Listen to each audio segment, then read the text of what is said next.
First crew of the day, we're doing a battery on a Durango, and of course it is located behind the passenger seat. So let's get to it.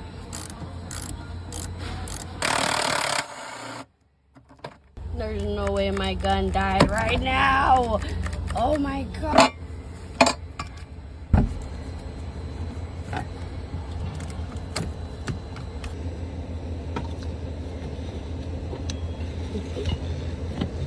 Just sliding on it. Got it.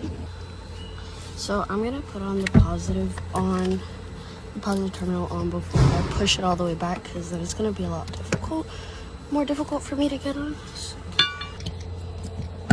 push that back, which I can. Beautiful. Take that right there. Take this off. Snug around there.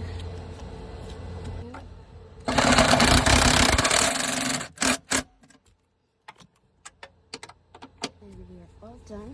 Everything is snug and back in place. This cover goes here, and we're all done.